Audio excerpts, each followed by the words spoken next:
Buenas tardes a todos, somos el equipo número 1 y vamos a hablar de la Ley de Agua Nacional. Este equipo está conformado por Ana Luis González Luis Gerardo, Arámbulo Banda María de Jesús, Arrazola González Jorge Antonio y su servidor Denis Eduardo Aguirre Castro. Y antes de ir de lleno con las leyes, vamos a dar una pequeña introducción de lo que trata esta ley. ¿Qué es la Ley de Aguas Nacionales?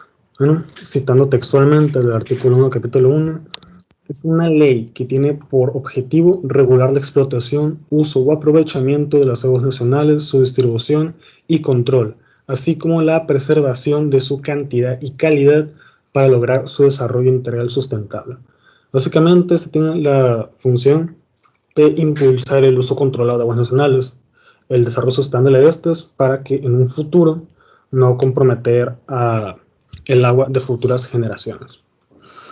Esta ley viene presente en el artículo 27 de la Constitución Política de los Estados Unidos Mexicanos en materia de aguas nacionales. Bueno, y ahora vamos a definir más que nada qué es una agua nacional. Son todos los ríos, lagos, lagunas, aguas subterráneas y superficiales, manantiales que se encuentran dentro del territorio nacional. Y por lo tanto, el gobierno mexicano tiene derecho sobre estos. Ahora, para un poco de su origen, esta surgió por la necesidad de hacer el agua como una propiedad disponible para el gobierno, allá por 1917. Esta tuvo varios cambios a través de los años, pasando de ley de aguas de propiedad nacional hasta ya en 1992, que se le puso el nombre de Ley de Aguas Nacionales, como la conocemos ahora mismo. Y un pequeño paréntesis es que en 2012 esta ley estuvo a punto de desaparecer debido a una controversia que hubo, una demanda que pedía que la ley velara por que todas las personas tengan derecho, acceso y disposición al saneamiento de agua para consumo personal o doméstico, que hace referencia a un derecho humano.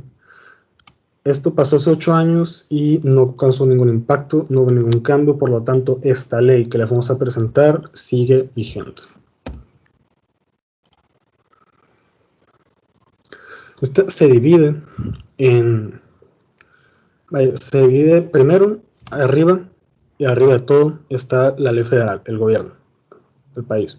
Y abajo se divide Semarnat, la Secretaría de Educación, la Secretaría de Medio Ambiente y Recursos Naturales. Semarnat tiene muchas divisiones, pero dentro de eso está Conagua. Y Conagua se especializa especialmente en la Ley de Aguas Nacionales. Para fungir correctamente, cuenta con organismos de cuenca, que es un conjunto de órganos que tiene la función de evaluar de manera periódica el cumplimiento de las políticas que les vamos a comentar, al igual que dar las sanciones necesarias en dado caso que no se cumplan. Y el Consejo de Cuenca, al contrario de sancionar, tiene la función de aconsejar, dar apoyo y consulta a aquellos usuarios del agua nacional. Bueno, ahora ya vamos a explorar de lleno lo que serían los artículos que contiene esta ley. Les dejo con mi compañero Jorge, el cual va a explicar más de fondo estos organismos que les acabo de mencionar. Adelante. Muchas gracias, compañero. Yo voy a empezar hablando primero del título primero, las disposiciones preliminares, el capítulo único. En este capítulo vamos a encontrar el artículo 1, que mi compañero ya lo mencionó anteriormente. Solo hay que recordar que se encarga de la distribución, el control de las aguas nacionales. Ya tocando el artículo 2, habla más, o es en base al artículo 1, nos habla que la ley nacional, la ley de aguas nacionales es vigente a nivel nacional, sin excepciones. Una vez teniendo claro esto, pasamos al artículo 3, que nos habla cuáles son los recursos en sí a los que tiene acceso esta ley. Me refiero a aguas nacionales, acuíferos, aguas claras, aguas del subsuelo, aguas marinas y aguas residuales. Pasamos al título segundo, la administración del agua, capítulo 1. En el capítulo 1 encontramos el artículo número 4, que básicamente nos habla sobre la autoridad y la administración en materias de aguas nacionales y de sus bienes públicos inherentes correspondientes al Ejecutivo Federal, quien la ejercerá directamente o a través de la Comisión. Básicamente nos habla que la encargada de hacer el proceso de ser la autoridad y administración es la Comisión, o en otras palabras, la CONAGUA. Pasamos al artículo 5 para el cumplimiento y aplicación de la ley y Ejecutivo Federal. Tenemos claro que la Comisión promoverá la coordinación de las acciones con los gobiernos de los estados y de los municipios, además de fomentar la participación de los usuarios del agua y de los participantes en la realización y administración de las obras y de los servicios hidráulicos. El capítulo 2, Ejecutivo Nacional. Pasamos al artículo 6.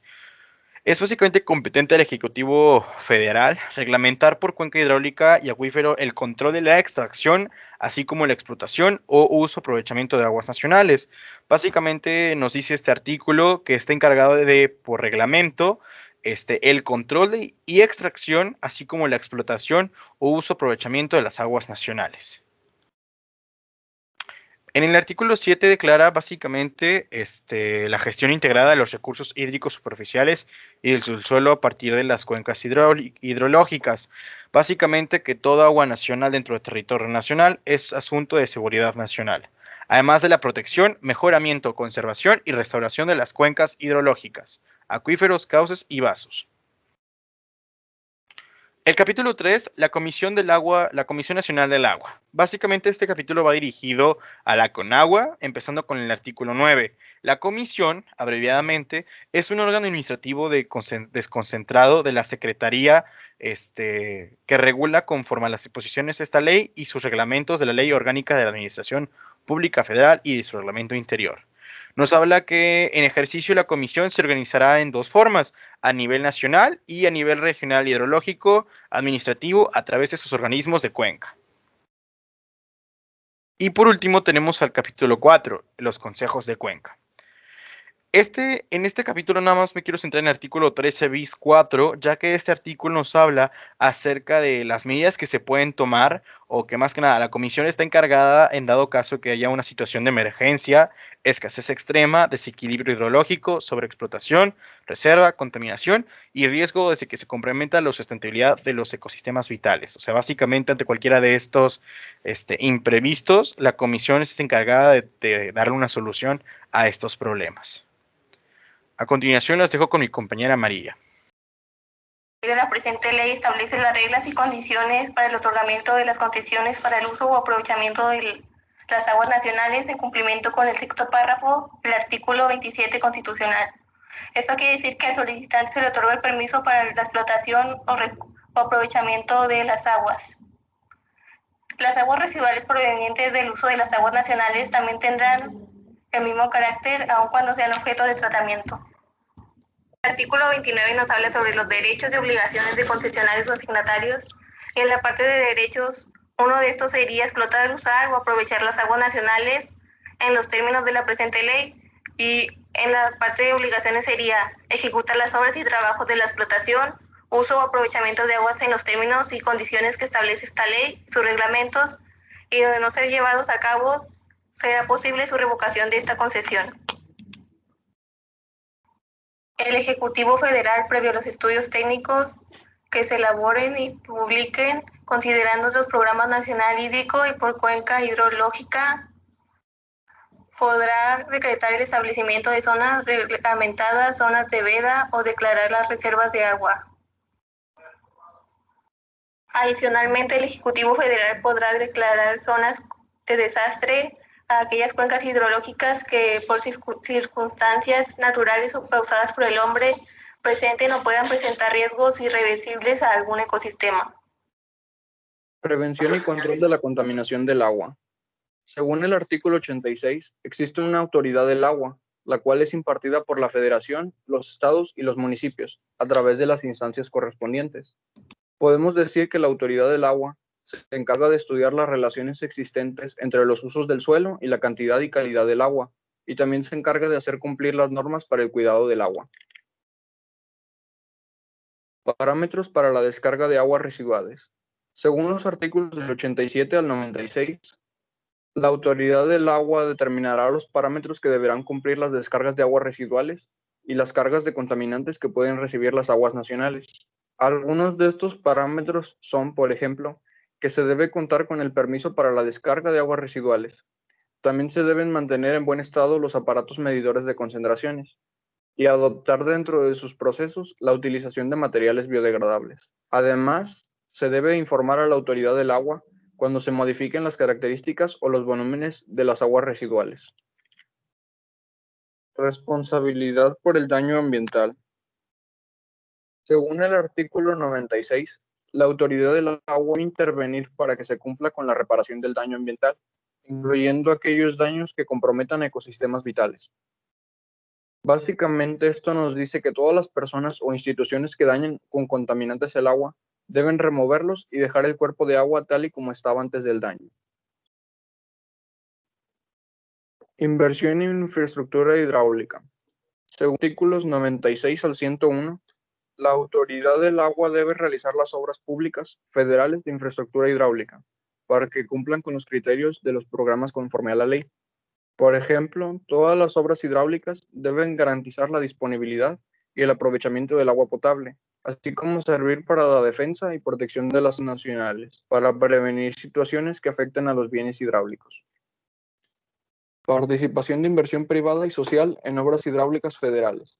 Según los artículos del 102 al 108, la Comisión puede hacer concesiones con empresas particulares para la construcción, equipamiento y operación de la infraestructura hidráulica.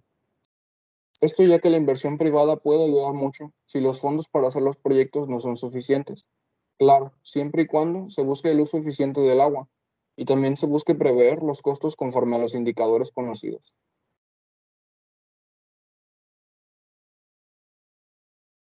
Sistema financiero del agua.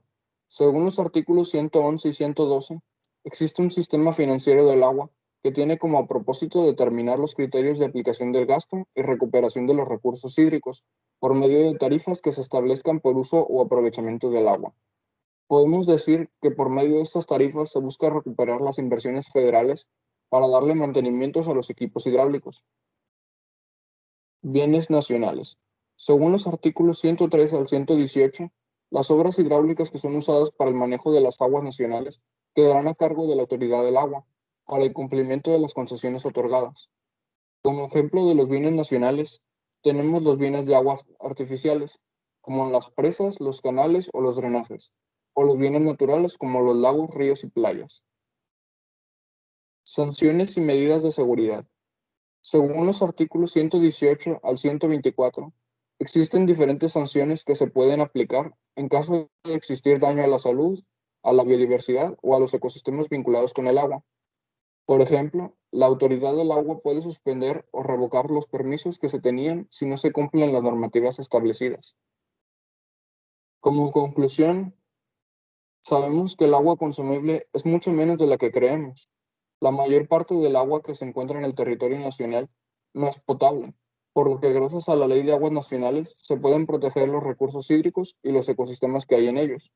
Además, esta ley contiene normas que deben cumplirse para que nosotros podamos tener la calidad de agua que necesitamos, así como también regula la cantidad de agua disponible para evitar problemas por falta de agua.